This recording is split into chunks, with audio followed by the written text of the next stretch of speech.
It's interesting that contrasting with the image of being tethered to the sunrise, in Cut, it strikes me that there's a lyric, if I could be free, would I choose to be tied to your anchor? So there's this kind of meta contrast now, where we could be like tethered to the sun, but we're also anchored to something that we are attached to, a person, a particular person, or something, or music, or whatever isn't necessarily completely in line at this moment with the purely positive journey towards the sun.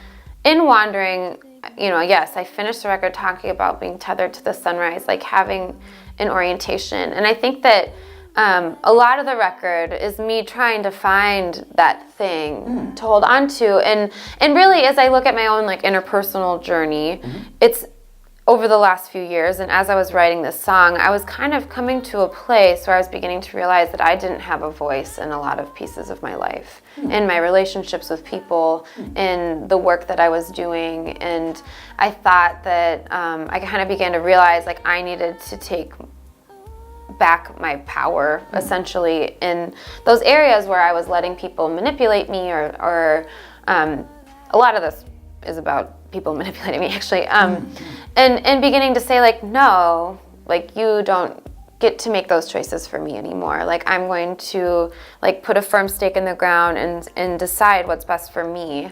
So as this record, you know, being a snapshot of the moments when I was writing it, I was just beginning to realize this about like these patterns in my life. And so Black Hole was a piece of that, of saying like, wait a second, like I don't want to keep getting sucked back into your like crazy whirlwind. Like I need to like step away from this. And Cut was another one of those things where I was at a moment where I was reflecting on a past relationship, not one that I was currently in, but realizing for the first time, like, do I have a pattern of like choosing to be tied to an anchor when I could be free?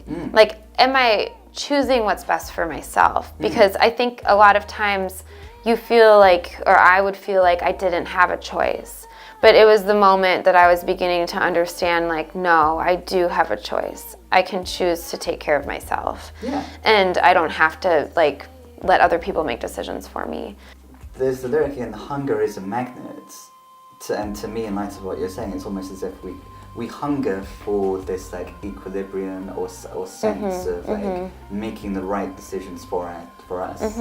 And if we're conscious of that and are in touch with that, then that becomes like a magnet that helps protect us and escape from like manipulative dynamics. Yeah, it could be that. It could be, you know, it could be so many things. I think, you know, in the moment when I wrote it, for me, the hunger of that song, the magnet of that song, was, I think, trying to find a resolution to my angst.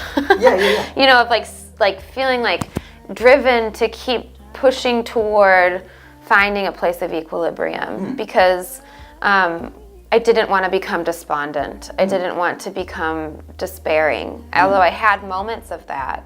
And there are some songs which speak more to that. Yes, totally. I wanted to keep striving ahead and not give up. Yeah, equilibrium is obviously evokes balance. For there to be balance, there needs to be contrast. But it strikes me we have a balance between contrasts. There could be so many different perspectives on or attitudes towards contrast. Yeah. We could ricochet from one to the other. We could just know that there will be some of one and some of the other and just kind of be at peace with that. Or we could try to achieve some kind of equilibrium or balance between the two. So what's happening in Slip Away? You know, what we haven't talked about is much the root of my conflicting emotions. Yeah, it's still there.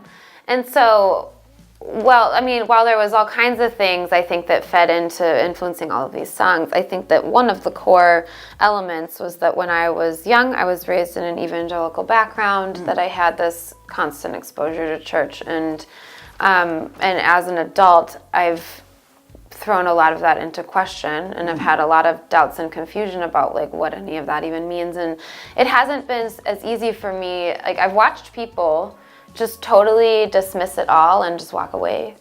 And it's just not that simple for me. It feels way more nuanced and complicated. It was such a huge part of developing me as a person, that I've spent a lot of years really struggling with trying to understand and reconcile, like, how the world actually works with how I was told the world works, and how, like, God is supposed to work, and how, you know, and so I think that there's cynicism in this song in the midst, and slip away in the midst of my confusion. And a lot of people think this is about, like, a person, like a relationship, like I can't hold on to people or whatever, and that's not the case. It's totally about, like, me asking this really hard question of, like, I don't know how to believe in hell. I don't know how to believe in heaven anymore. I want to believe that there's a God, but I don't know what that means. But you don't not believe. But I don't not believe. But, you know, I mean, it's just kind of like this agnostic moment of, like, I don't know how this all fits together.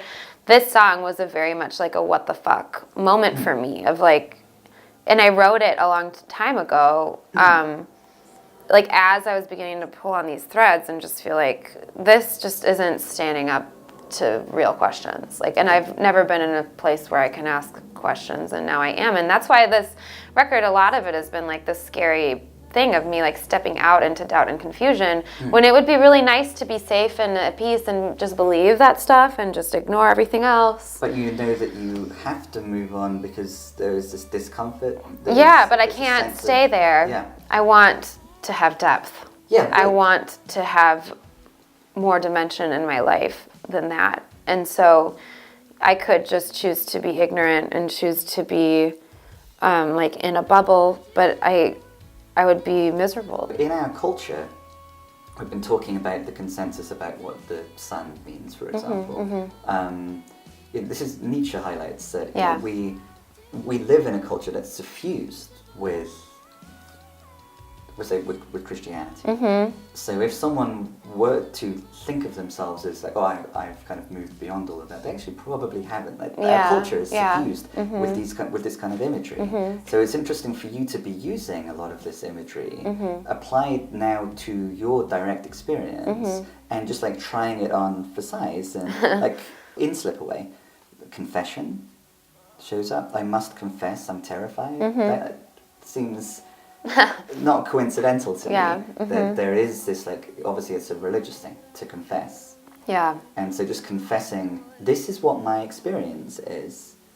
If there's a point in pleading, then mercy is on my lips. Like, again, there's very kind of religious imagery there too. And then confess your last words in the War Inside confession again. So could you reflect on the recurring religious symmetry in the context of the existential question? Yeah, I mean, it really has been kind of a defining, I guess, theme of my 20s. And so it'd be impossible for me to not infuse it into my creativity because I've created, as a result of that inner conflict and that dissonance, it was a dismantling of literally the infrastructure of who I thought I was. And so there was this constant struggle of, like, how do I retain an identity when everything I've identified with is coming undone? Do you feel like you've, through the process of writing the songs and working on and creating this, did that help answer the question? I think I felt like I wouldn't ever really get the answers that I needed, but it was important to ask the questions so that someday I could arrive at a place where I was okay with not having the answers, but having fully explored the possibilities. Yeah, we are, as humans, I think, all in between. And sometimes we can kind of invest more in dogma or a particular account of what's happening. Sometimes we can be like, I have no idea. but generally we want to be, or need to be, to function somewhere in the middle. Right. And I think that this record makes a really strong case for staying in the middle, but exploring, and not just that you can't stay static in the middle. And so again, the record is a snapshot of, like, trying to find some footing in the in-between. But I think, you know, as it concludes, and I don't know if I meant to do this in my writing in that moment, because I think I still have things I don't understand, but, you know, having finished it, I can look at it and say, like, wow, I really wrestled through my hard questions, and like whatever resolution I have, be it just a peace of mind about not knowing what the answers to all my existential questions are, or just less urgency around it, like that is a victory, and that I can be at a place where I can look back and appreciate the struggle for what it is, because I think there's a lot of things in life that it takes courage to explore. Be that like dating is one of those things that takes courage to date, like because you don't know if you're going to get rejected over and over, if you're going to find something amazing, but the risk might be worth it and it might not be. And I mean, like that's one example. Yeah, but it takes courage to step into that unknown. The vulnerability. And the potential of losing something. And for me, it was stepping into the unknown and the potential of losing my identity that I'd always had. But looking at it and looking back and saying like, no, I'm a more whole version of myself than I've ever been. And seeing that the journey was important for me to be able to arrive now at a place where I feel more whole and more truly myself than I've ever been allowed to feel.